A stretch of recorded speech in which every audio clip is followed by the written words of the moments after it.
So what's your name? My name is Stephen Derek Hamilton. I was born November 11th, 1983 in Manchester, England. Oh, England. Nice. You a soccer fan? No, not really. Okay. I like hockey. I was raised in Canada. Yes. I'm a hockey fan. Good man. Let's go. Good man. So what's your story? How long have you been on the street?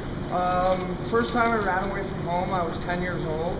No, I was younger. I think I was between 8 and 10 was the first time I ever ran away from home when I realized like something wasn't right in my house. I made it to the stop sign and went back. But I've been homeless since I've been 14. I'm 30 now. I turned 30 in November. So for about 16 years, off and on, I've been homeless. I haven't been homeless straight through. Like I said, I was in the Army, so I wasn't homeless when I was in the Army. Unless you count sleeping in the desert homeless, but I don't count homeless. I have a daughter, so I stayed with my daughter and my girlfriend at the time for a couple of years. But other than that, off and on homeless all the time.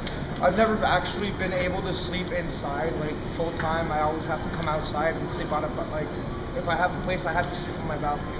Once you've been outside too long, you spend a week outside and try to sleep inside. In my opinion, it's when the family can't pay for the health care that they need, or they're deemed okay when they're really not. They get pushed out onto the streets, and like handicapped people or mentally challenged people on the streets, I'm not okay with that personally. Like, they belong if they need to be in a hospital, go to the hospital. You can't go to prison if you're paralyzed and blind.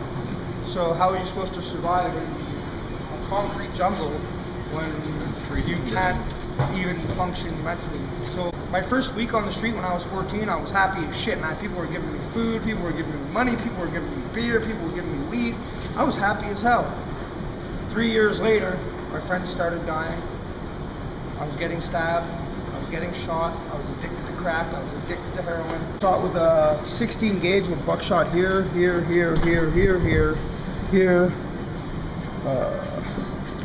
This was a 45, and this was all buckshot from the same shotgun. So this was the second incident, but the shotgun, all the other ones, those are all from the airstrikes. I've been stabbed 143 times.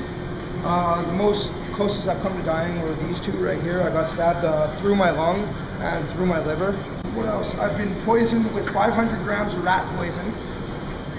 Hit by 6 cars, a bus, a truck. Got my ass kicked by the cops numerous times, but that's because I have a big mouth and I don't know when to shut up sometimes.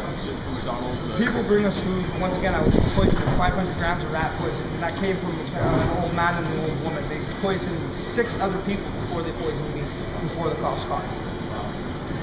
Hardest part about living on the street, I might start crying. It's embarrassing.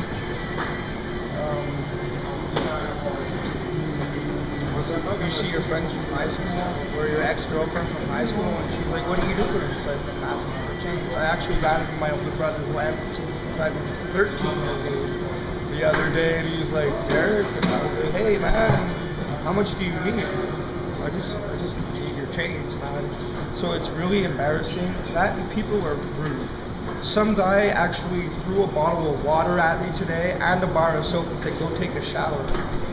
You know, like, I don't, do I smell that? What? I don't think so. You don't think so? You don't want to smell me, do you? No, I wouldn't want to smell me either. The hardest part is when they insult you. Because we know we're not the best people in the world. We know we could have done better with our lives. We know we made bad decisions. We know all of this. But we try, like, we do the best we can to make it better. Personally, like, I'm not addicted to any drugs. A lot of us are, like, a lot of my friends are addicted to, like, either heroin, cocaine, or crack, or speed, or ecstasy. Me personally, I'm not, but when someone walks by and it's like, I'm not giving you change for heroin, it makes us feel bad, you know? Like, we're already hard enough, you know? It's fucking minus 40 with wind chill, and we got people telling us to go take a shower and calling us drug addicts. Give me a second. If you want anyone that tissue. Alright. This is great. If you ever need a soccer video about that. I'd like to say something about that.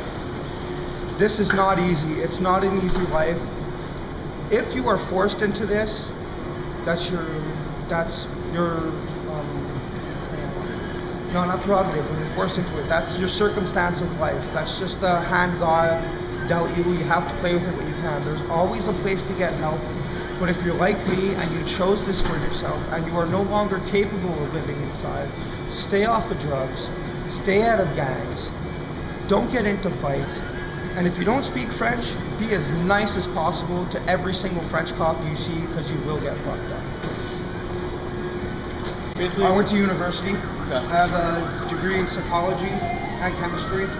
I have 2 black belts, one in Taekwondo, one in karate. I have 2 beautiful little girls that I see every single weekend. I go to their mother's houses and I pan up change and I buy like movies and junk food, and it's Christmas, so I'm trying to make as much money as I can.